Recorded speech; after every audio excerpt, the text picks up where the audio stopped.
너희는 믿음으로 말미암아 살리라 제목입니다.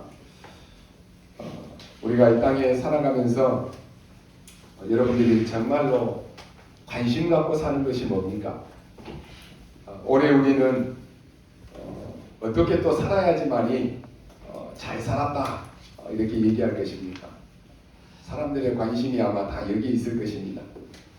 내가 어떻게 하면 올해를 잘 살 수 있을까? 답은 우리에 있습니다. 말씀 따라가면 잘 사시는 것입니다. 언약의 대열에 서 있으면 승리하는 것입니다. 우리가 말씀 따라 말씀의 인도를 받고 그 말씀 속에서 은혜 받으면 다 되는 것입니다. 그래서 우리가 무슨 일을 하기 전에 먼저 나를 살려라 그랬습니다. 내가 살아야 되는 것입니다. 나를 살리는 길은 여러분이 말씀을 통해서 내가 은혜 받고 그 말씀을 통해서 내가 힘을 얻으면 나를 살리게 되는 것입니다. 2022년 우리가 사는 현장은 사람들과 함께 더불어 살아가야 됩니다. 그러다 보니까 우리에게 이런 일 저런 일 문제가 오기도 하고 또 사람 간의 갈등도 오기도 합니다. 어떤 때는 사람 때문에 또 상처받기도 합니다. 그러면서 많은 사람들이 이런 것 때문에 낙심하고 또 좌절하고 절망하기도 합니다. 왜 그렇습니까? 내가 은혜 못 받으면 그렇게 됩니다. 내가 응답 못 받고 내가 축복 못 받으면 그게 문제가 된다라고 하는 것입니다. 우리가 살아가면서 나도 모르게 상처에 빠지고 또 내 마음이 나도 모르게 막 거칠어지고요. 또 성격도 모질어집니다. 그리고 막 말하는 것도 험한 말이 나오게 됩니다. 원하지 않는데도 불평이 생기고 원망이 생기고 그런 일들이 생깁니다. 왜 그렇습니까? 내가 은혜 받으면 되는데 은혜 못 받으면 거기에 넘어지는 것입니다. 내가 축복받고 응답받으면 문제가 안 되고 다 뛰어넘을 수가 있습니다. 그런데 주로 이런 일들이 다른 사람 때문에 또 환경 때문에 오기도 합니다. 그러나 어떤 문제가 와도 내가 은혜 받는다 그러면 뛰어넘을 수 있습니다. 내가 축복을 받고 응답을 받으면 문제는 그대로 있는데 그게 나를 넘어뜨릴 수가 없는 것입니다. 그렇다면 우리는 무엇을 붙잡아야 되겠습니까? 나를 살리는 길은 말씀을 통해서 은혜 받는 것입니다. 말씀을 통해서 은혜 받고 힘을 얻으면 우리에게 일어나는 이런 일 저런 일들이 발판이 됩니다. 걸림돌이 아닌 디딤돌이 되는 것입니다. 요셉은 얼마나 어려운 삶을 살았습니까? 말로 다 표현할 수 없는 어려움이었습니다. 그런데 그게 요셉의 인생에 문제가 되는 것이 아니고 전부 발판이 되었습니다. 디딤돌이 되었다니까요. 내가 살아나면 내가 힘을 얻으면 다 살리게 되는 것입니다. 내가 힘을 얻으면 내 가족도 내 주변도 교회도 다 살리는 것입니다. 그런데 내가 힘을 잃어버리고 내가 축복을 못 받고 내가 응답을 못 받으면 마음은 있지만 할 수가 없는 거예요. 힘이 없으니까. 그래서 나를 먼저 살리려면 말씀이 우리에게 새겨져야 됩니다. 그래서 이 말씀이 나에게 평생 잊을 수 없는 말씀으로 나에게 잊혀지지 않는 말씀으로 딱 각인되면 됩니다. 노아에게는 방주라고 하는 것이 딱 각인됐습니다. 그러니까요, 사람들의 비난과 사람들의 그 비웃음 상관없습니다. 미쳤다라고 해도 상관없어요. 그게요, 1년, 2년이 아니라니까요. 120년 동안이나 방주 만드는데 노아에게는 아무런 문제 될 것이 없습니다. 여러분 한번 생각해 보세요. 120년 동안 비난받았다. 아마 정상적인 사람이면은 미쳐버릴 거예요. 그런데 그게 문제가 안 된다니까요. 아브라함에게는요, 너는 복의 근원이다. 이게 딱 각인되니까 아브라함을 당할 자가 없는 것입니다. 모세에게는 뭡니까? 피제사가 딱 새겨지니까 당할 자가 없다니까요. 여호수아는 가나안 땅이라고 하는 것이 딱 각인되니까 누가 이깁니까? 많은 문제가 있고 사건이 있고 갈등이 생기지만은 결코 이런 것이 넘어뜨릴 수가 없는 것이. 여러분에게 뭐가 각인되어 있습니까? 어떤 하나님의 말씀으로 다 각인되어 있습니까? 우리는요, 어린 아이들에게도 물어봐도 꿈이 뭐고 비전이 뭐냐? 나는 세계복음화요 그래요. 그러죠. 우리에게는 예수는 그리스도, 나는 하나님의 자녀다. 그리스도는 나에게 모든 문제 해결자다. 그 그리스도가 나의 왕이시고 나의 주인이시다. 이게 딱 새겨졌다. 당할 자 없습니다. 왜 문제 생긴지 아십니까? 그리스도가 나에게 답이 안 되니까 무너지는 거예요. 왜 안 되는지 아십니까? 그리스도가 내 인생의 주인으로 딱 새겨지지 않으니까 문제 오면 그 문제가 더 커 보이는 거예요. 이게 새겨졌다. 무너지지 않습니다. 흔들리지 않습니다. 이게 새겨졌다. 내 인생에 평생 영향을 준다니까요. 위기가 오고 죽음의 자리가 찾아와도 상관없다니까요. 우리가 계속 지금 렘넌트 7명을 보면서 뭘 생각을 하십니까? 어릴 때 복음이 딱 각인되니까 노예로 가도 포로 잡혀가도 사실상 죽음이 눈앞에 다가와도 그리 아니하실지라도 답이 나오잖아요. 그래서 성경은 복 있는 사람에 대해서 말씀합니다. 뭐라고 합니까? 하나님의 말씀을 즐거워하고 그 말씀을 주야로 묵상하는 자가 복 있다 그랬습니다.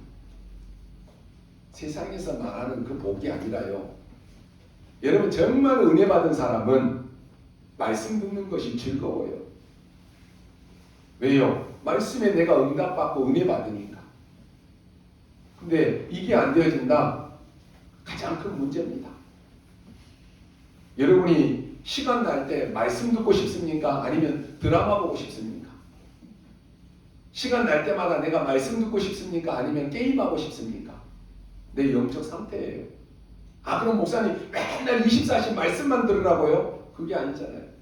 각인된 게 나온다니까요. 그게 여러분의 영적 상태예요. 주야로 하나님의 말씀을 묵상하는 자로다. 이 말씀을 듣고 묵상하는 자가 복이 있는 것입니다.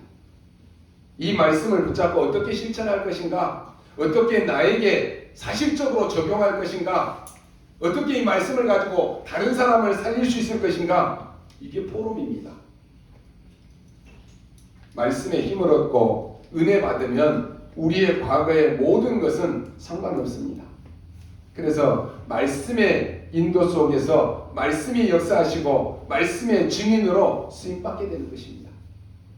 2022년 우리가 시작하면서 다 우리가 직분자입니다. 목사, 장로, 권사 이것만 직분자가 아니라 여러분 모두가 다 직분자예요. 직분자는 어떻게 하면 됩니까? 하나님 앞에 서면 됩니다. 여러분의 하는 헌신 하나님 앞에서 하면 됩니다. 우리 인간은 하나님의 형상대로 창조되었습니다. 그래서 하나님이 코에다 생기를 불어넣어서 생명이 되게 했다 그랬습니다. 인간은 에덴의 축복을 누리고 살도록 하나님이 만드셨습니다. 그게 우리 인생이라는 거예요. 그런데 이것을 다 빼앗겨버린 것입니다. 그래서 이 땅에 저주가 오고 그래서 개인에게는 실패가 계속 찾아오는 것입니다. 문제의 시작은 나에게서 오는 것입니다. 우리 주변의 사람들을 자세히 보고 쳐다보면요, 실패하고 상처받은 사람들이 많습니다. 그들이 힘드니까 짜증이 많고 그냥 싸움이 많습니다. 그래서 우리 주님께서는 우리에게 수고하고 무거운 짐진 자들아 다 내게로 오라. 내가 너희를 쉬게 하리라 라고 말씀합니다. 만약 너희가 수고하고 무거운 짐들을 다 스스로 해결하고 와라. 그랬다라고 하면은 어려울 것입니다. 너희가 가지고 있는 상처 그거 다 없애고 와라. 그럼 우리가 어떻게 와서 앉아있을 수 있습니까? 예수님은 있는 그대로 네 모습 그대로 가지고 와라 라고 말씀합니다. 그러면 내가 너희를 쉬게 하리라. 우리에게 있는 무거운 짐, 세상의 짐을 내가 해결할 수 없기 때문에 그냥 그대로 가지고 오라고 하는 것이. 그러면 내가 치유하고 내가 회복하고 내가 다 하겠다라고 하는 말씀입니다. 그래서 교회는 누구나 다 와야 되는 것입니다. 사람들은 착각해요. 아유 내가 담배 끊고 교회 갈게요. 나 술 끊고 교회 갈게요. 그 사람들은 못 와요. 와서 하나님의 말씀을 듣고 은혜 받으면 됩니다. 그러잖아요. 우리가 아는 대로 베드로는 혈기가 많은 사람입니다. 조금 칭찬해주면 막 우쭐우쭐하는 그런 성격이에요. 그런데 그가 정말로 그리스도로 말미암아 힘을 얻고 나니까요. 제9시 기도 시간에 라고 말합니다. 제6시 기도 시간에 라고 그랬어요. 완전히 기도의 사람으로 완전히 그리스도의 다스림을 받는 그러한 제자로 바뀐 것입니다. 바울이 얼마나 자기 주장이 강한 사람입니까? 누구도 이 바울을 막을 사람이 없습니다. 그런 바울이 그리스도 앞에 무릎을 꿇었다니까요.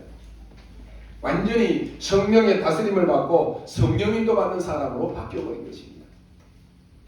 바울은 그리스도 안에서 살아난 사람입니다. 왜 하나님께서는 방주 안으로 들어가라, 왜 피제사들이라, 왜 도피성으로 들어오라 라고 말씀합니까? 이게 바로 사는 길이기 때문에 그렇습니다. 이게 내가 사는 길입니다. 여러분 방주 안에 들어오는 게 사는 길이에요. 우리는 분명히 이 땅에 참된 교회를 회복하기 위해서 올해 우리에게 목회자 살리는 강단 중심으로 살아라 그랬습니다. 중직자 살리는 현장 중심으로 살아라 그랬습니다. 후대 살리는 미래 중심으로 살아라 라고 하는 말씀을 받았습니다. 그러려면 먼저 나를 살려야 됩니다. 먼저 내가 은혜 받고 먼저 내가 응답받고 축복받고 내가 먼저 행복하면 사람은요 너그러워집니다. 그래야 다른 사람을 돌볼 힘이 생기는 거예요. 내가 늘 쫓기고 내가 물 없어가지고 힘든데 다른 사람을 너그럽게 봐주지 않는다니까요. 그래서 먼저 나를 살리는 이 축복을 누리라라고 하는 것입니다. 사람이 살면서요 육신적인 눈이 어두운 사람이 있습니다.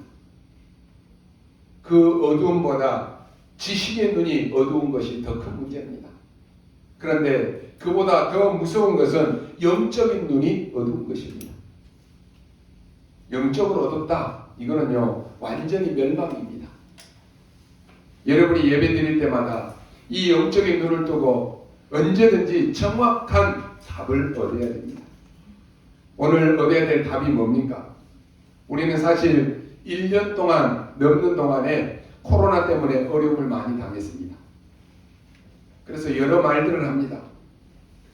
그러나 역사와 교회사 시대를 보면은 시대마다 이런 병들이 있었습니다. 그때마다 똑같이 말합니다. 이제 마지막 때가 왔다라고 말합니다. 여러분 눈을 뜨셔야 됩니다. 성경은 뭐라고 하느냐? 모든 민족에게 복음이 증거되고 난 이후에야 끝이 오리라 그랬습니다. 그렇다면 아직 이 복음이 10분의 1도 전해지지 않았다니까요. 지금 코로나 시대에 답이 뭡니까? 237 나라를 비대면을 대면화하는 것입니다. 이게 답입니다. 우리가 이거 모른다. 여러분의 사업도 앞으로 이것 모르면 문을 닫게 되어 있습니다. 한번 생각해 보십시오. 앞으로요 은행들도 없어집니다. 요즘 MZ세대들은 은행에 안 갑니다. 그러잖아요. 다 그냥 핸드폰 들고 다니면서 다 해버린다니까요. 은행은 누가 가느냐? 핸드폰 사용 못하는 나이 드신 분들만 가요. 결국 어느 것이 살아남겠습니까? 237을 비대면으로 하는 이 대면화 이걸 모르면 앞으로는 죽습니다. 코로나는 우리에게 하나님이 굉장한 지금 메시지를 주고 있는 것입니다.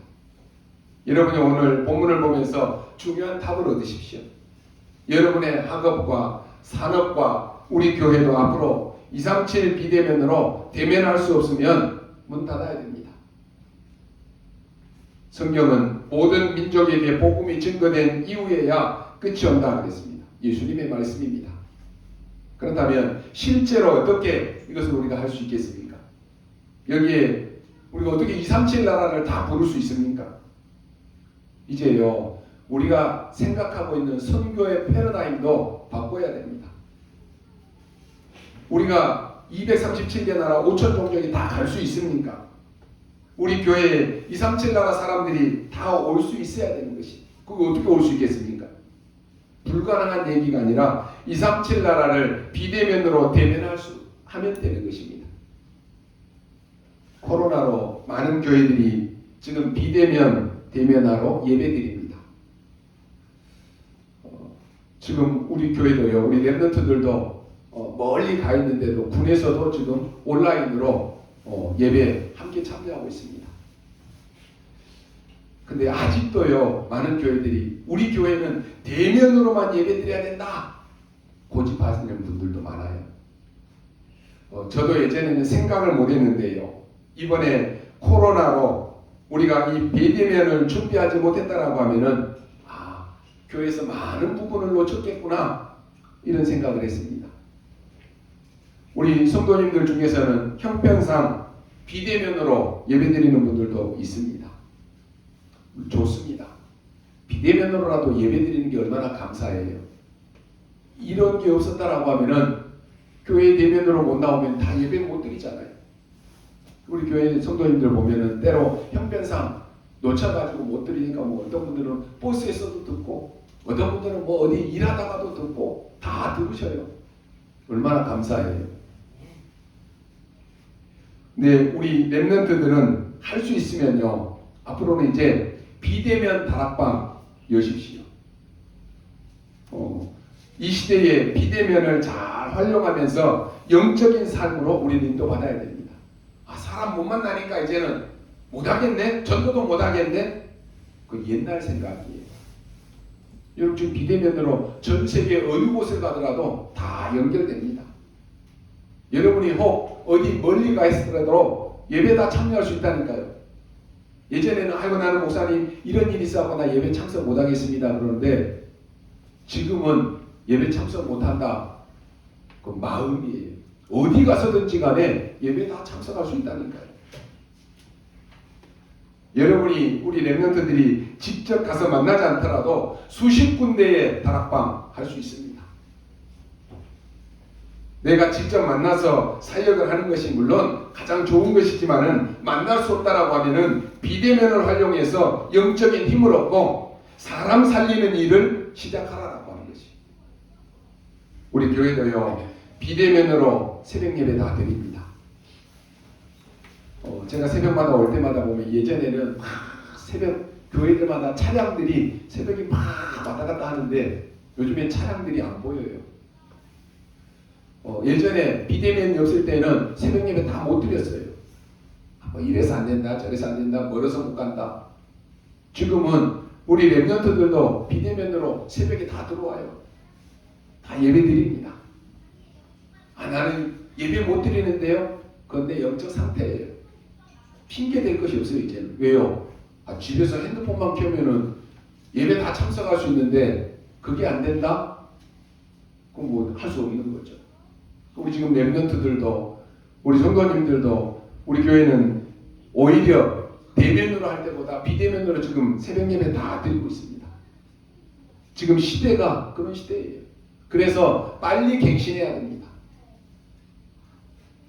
오늘 본문의 말씀에 보니까요, 보십시오. 애굽 나라가 지금 쳐들어와서 요시야 왕을 죽여버렸습니다. 그리고 그 요시야 왕의 큰 아들을 납치해 갔습니다. 이제 작은 아들을 왕으로 세운 것입니다. 그러면서 내 말을 들어야 되는데 내 말을 안 들으면 이렇게 죽는다. 이걸 보여준 거예요. 그때 그 왕의 이름이 누구냐? 여호야김입니다. 여호야김이 왕이 되었는데 애굽에서 요구하는 것이 있었습니다.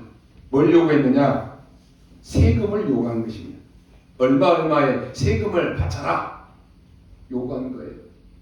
지금 나라도 풍지박산이 나서 어려운데 애굽에 가서 계속해서 그에게 세금을 내야 되니까 백성들은 어떻게 됩니까? 더 힘들어지고 죽는 것이 이때 일어난 말씀입니다. 가장 힘들 때 아닙니까? 이때 하나님이 하박국 선지자를 통해서 말씀을 주신 것입니다. 오늘 우리가 깨달아야 될 것이 뭡니까? 지금 애굽이라고 하는 나라는 이미 지금 237이 되어지고 있는 것입니다. 문제는 이스라엘이 이게 안 되어지는 거예요. 그러니까 전쟁을 통해서 다 죽었습니다. 왜냐?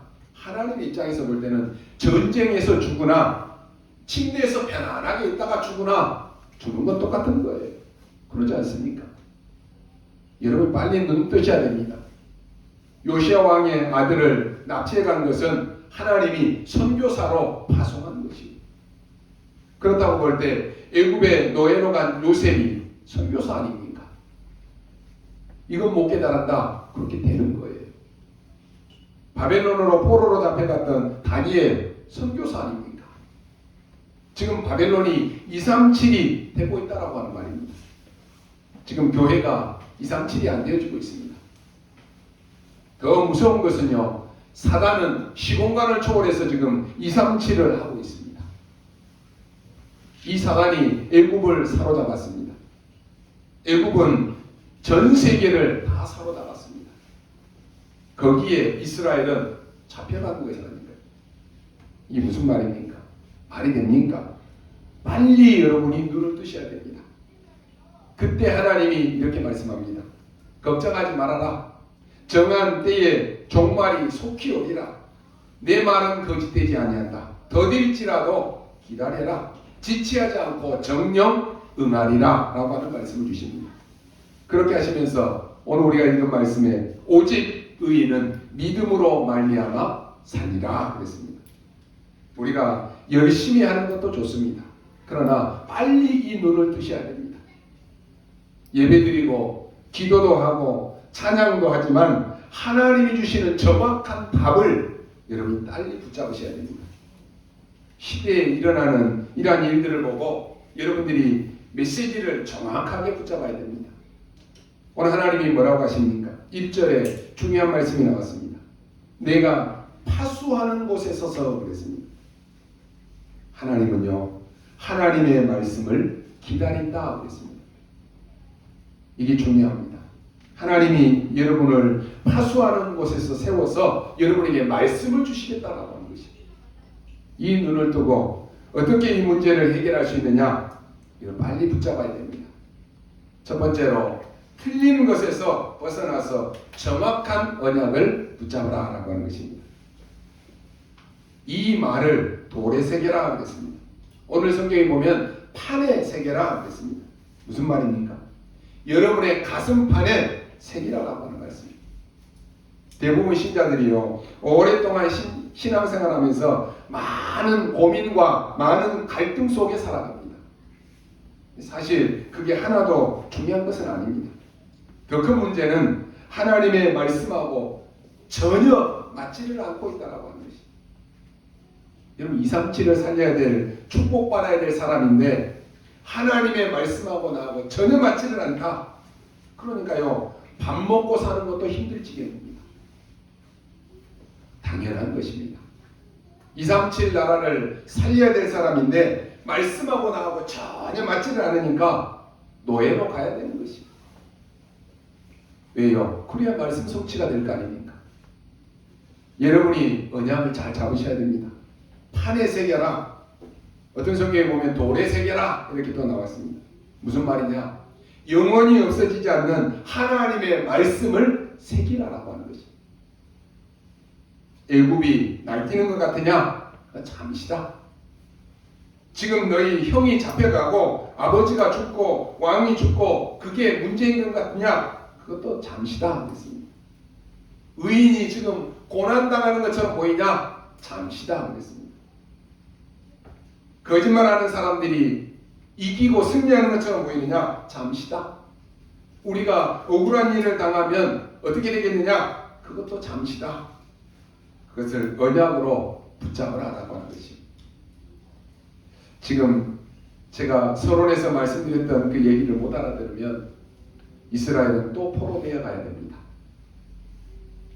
여러분 오늘 말씀을 잘 알아들으시고 언약을 잘 붙잡으셔야 됩니다. 내가 하는 학업, 업 이걸 237 나라 살릴 비대면에 대면화시켜라라고 하는 것이. 내 산업을 그렇게 만들어야 됩니다. 이제는 정말 언약 잡아버리면 길이 열립니다. 정확한 언약을 잡으면 길이 열리는데 내가 자꾸 안 붙잡으니까, 자꾸 틀린 것 붙잡으니까, 안 되는 것만 자꾸 하니까 안 열리는 거예요. 이 언약의 말씀을 판에 새기라. 전혀 깨닫지 못하고 있는 그 틀린 자리에 서 있지 말고 올바른 언약을 붙잡고 판에 새기라라고 하는 것이. 이 멸망시키는 근본 배경이 누굽니까? 사단 아닙니까? 본래 사단은 처음부터 아담과 하와를 무너뜨리고 노아 시대를 만들고 이렇게 계속해서 지금 망하게 하는 것입니다. 문제는 우리 신자들이 언약을 놓치고 속고 있다라고 하는 것이. 축복받을 하나님의 자녀가 속고 있다니까요. 오늘 여러분이 예배하는 중에 기도하는 이유가 뭡니까? 이 시대를 보고, 나를 보고, 이 문제를 보고 나의 미래를 쳐다보면서 하나님이 주시는 정확한 언약이 뭐냐라고 하는 것이. 그게 237입니다. 우리가 237 불가능하지요. 그래서 비대면입니다.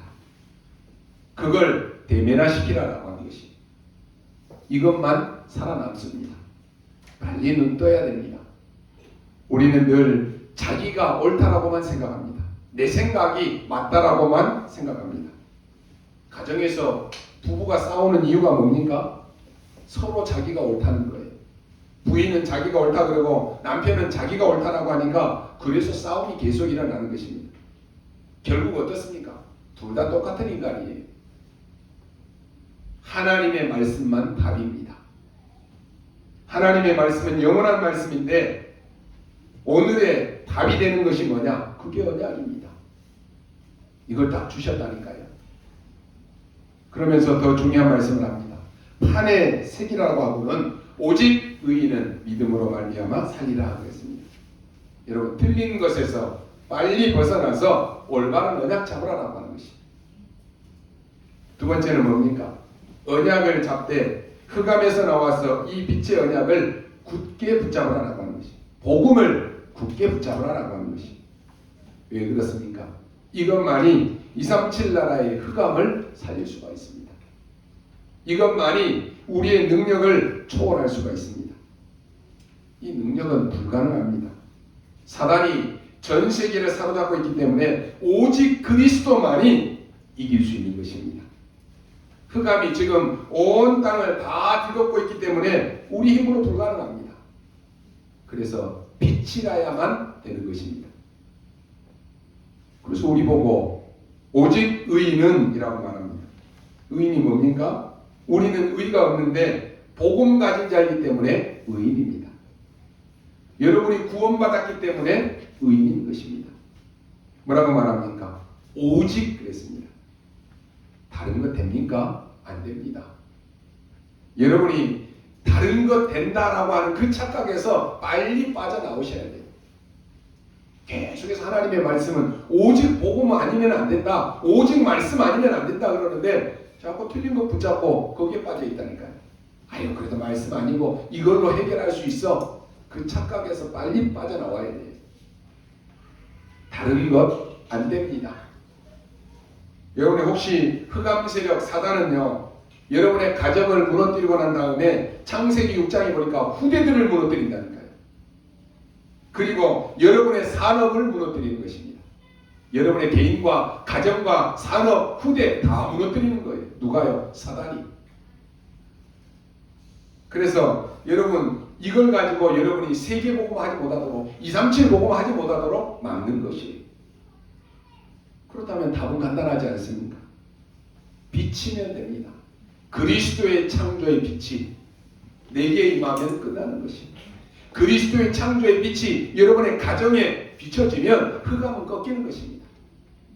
그리스도의 창조의 빛이 우리의 후대에 비치면 후대는 다 살아나는 것입니다. 그래서 두려워하지 말라 그랬습니다. 오늘 하나님의 말씀이 결국 두려워하지 말라고 하는 것입니다. 내가 곧 응답하겠다. 조금 더딜지라도 기다려라 그랬습니다. 그리고 내 말을 돌판에 새겨라. 달려가면서도 보도록 하라 그랬습니다. 무슨 말입니까? 항상 언제든지 보도록 하라라고 하는 것입니다. 그러면 오직이라고 하는 이 단어를 썼는데 오늘 여러분들이 답을 얻으셔야 됩니다. 이 땅에는요 다 있습니다. 그런데 그리스도 한 분이 없어서 이 땅에 문제가 왔습니다. 그래서 그리스도 한 분 때문에 우리가 살았고 오늘도 그리스도 한 분 때문에 우리가 사는 것입니다. 우리는 그리스도 한 분으로 세상을 살리는 것입니다. 오직입니다. 사단은 다른 것으로는 절대로 떠나지 않습니다. 오직 그리스도 이름 앞에만 무릎 꿇습니다. 근데 왜 우리가 자꾸 틀린 것 붙잡고 사단이 기뻐하고 즐거워하는 것만 하고 있으면 되겠습니까? 빨리 벗어나야 돼요. 세 번째 뭡니까? 더 중요한 것입니다. 과거에서 벗어나서 미래를 붙잡으라고 하는 것입니다. 그게 기다림이고 준비입니다. 이 말씀을 누가 인용한지 아십니까? 바울이 인용을 했습니다.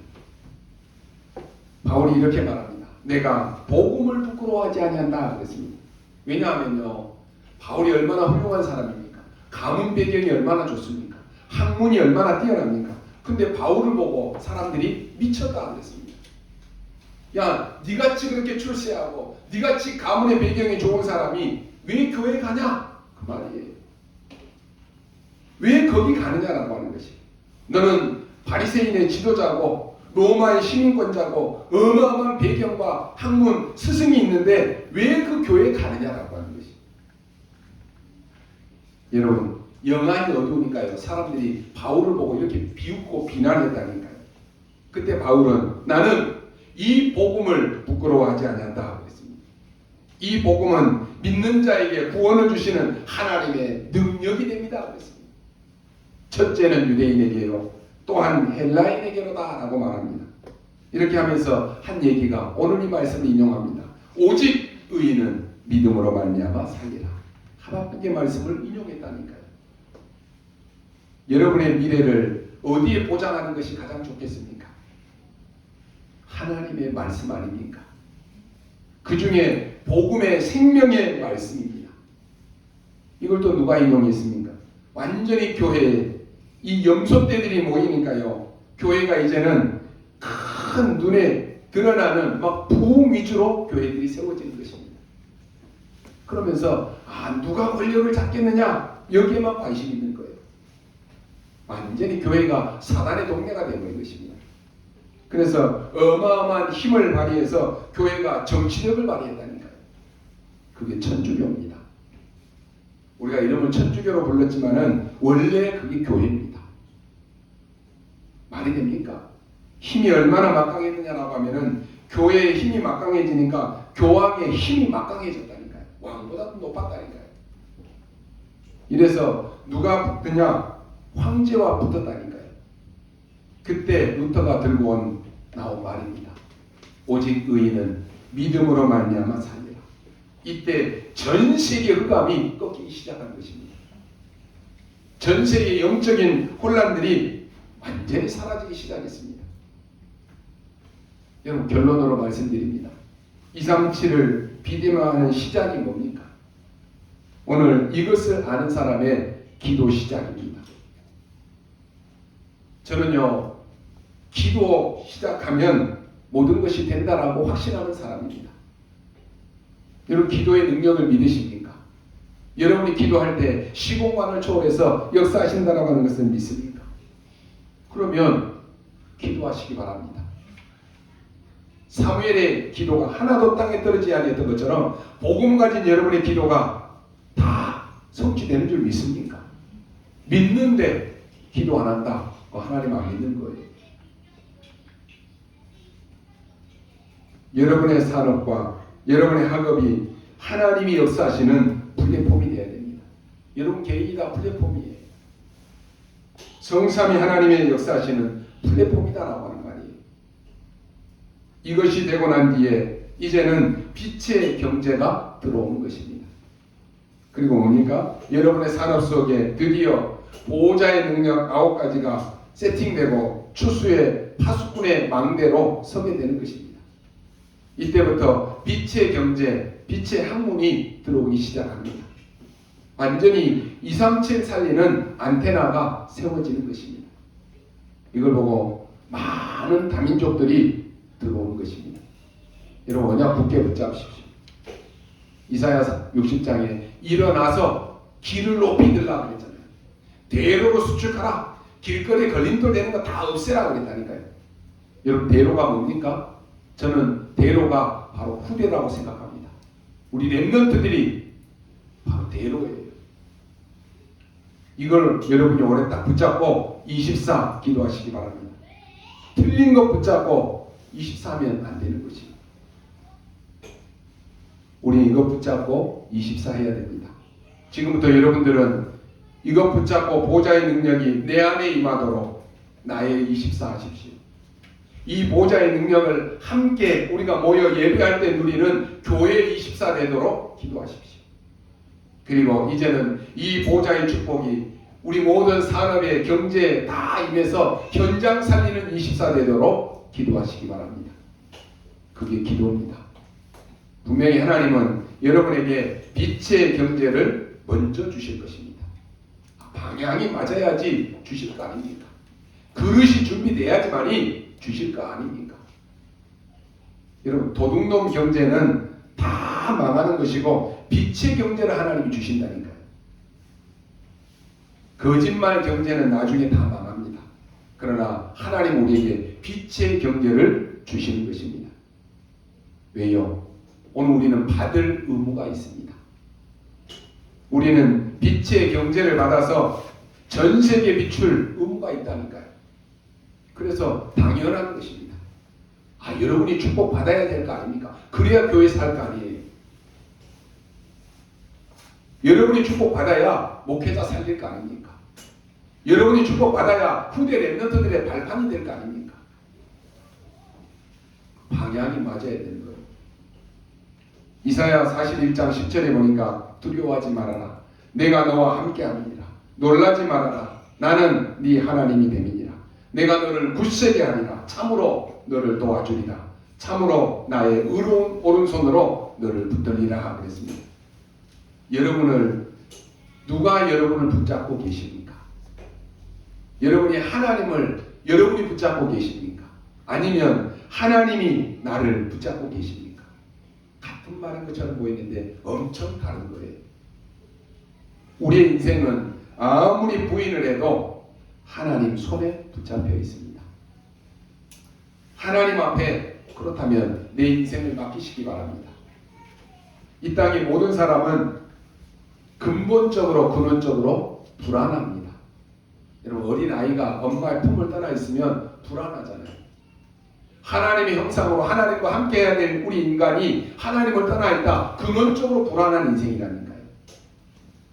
이 땅의 모든 사람은 근원적으로 외롭습니다. 하나님과 함께 해야지만 행복한데 하나님을 떠나 있으니까 외로운 인생을 산다니까요. 그래서 사람들이 나는 예수 안 믿어도 아무 문제 없어. 나는 하나님 안 믿어도 자신만만해. 큰 소리 치는 사람 한번 자세히 보십시오. 근원적으로 본질적으로 외롭고 불안한 인생입니다. 그러니까 뭔가 자꾸만 다른 것으로 채우려고 발버둥칩니다. 오직 그리스도가 안 되니까 자꾸 틀린 것, 안 되는 것만 열심히 붙잡습니다. 여러분 불안하지 않으면 뭐하러 그렇게 합니까? 뭔가 불안하니까 눈에 보이는 것으로 자꾸만 채우려고 하는 것입니다. 세상에서도 성공했다라고 하는 사람들을 자세히 보면 어떤 의미에서 보통 사람들보다 더 외롭고 더 불안합니다. 그러니까 뭔가를 채우려고 지금 야단법석입니다. 인간은 하나님이 함께 하시는 축복을 모른다. 절대로 소망이 없습니다. 절대 평안이 없습니다. 절대 행복이 없습니다. 사람들은 안 되니까 자꾸만 겉으로 강한 것처럼 외형을 꾸밉니다. 여러분 센 언니 이런 단어 쓰잖아요. 사실상 외형적으로 센 언니들이 내면적으로 굉장히 약해요. 사람들에게 막 드러내서 내가 뭔가 되는 것처럼 막 허언을 떠는 사람들 내면으로 굉장히 약한 사람입니다. 왜냐? 자기의 내면에 약한 것을 드러내지 않으려고 외형적으로 막 강하게 표현하는 거예요. 절대로 행복이 없습니다. 여러분 우리 꼭 확인하시기 바랍니다. 세상 사람들이 안 믿어도 하나님은 능력의 하나님이십니다. 혹시 내가 안 믿어져도 여러분 나는 복의 근원입니다. 세상 사람들이 나를 보고 뭐라고 해도 나는 보배롭고 존귀한 하나님의 자녀입니다. 그 하나님이 그 능력의 하나님이 오른손으로 너를 붙들고 계신다고 그랬습니다. 올 한 해 하나님의 손에 붙들림 받으십시오. 그 언약의 대열에 서 계십시오. 하나님은 천국까지 보장하셨다고 했습니다. 그래서 이 땅에서 하나님과 함께하는 사람이 가장 복 있는 것입니다. 이게 각인된 사람은 흔들리지 않습니다. 사람은 뭐가 각인됐느냐? 열매 맺어요. 제가 지난주에 설교하면서 MZ세대를 MZ세대라고 그랬잖아요. 사모님이 계속 강단을 듣고 얘기해요. 여보, MZ세대가 뭐야? 그러니까 나는 그것도 아무 생각 없었어요. 왜냐? 내 안에 각인된 거니까. 우리가 영어 배울 때는 Z라고 배웠거든요. 그래서 나도 모르게 그게 나와. MZ. 요즘에는 MZ세대라 얘기해야지. MZ가 뭐야? 그래서 제가 좀 핀잔을 받았어요. 가만 생각해보니까 이게 내가 각인된 것이구나.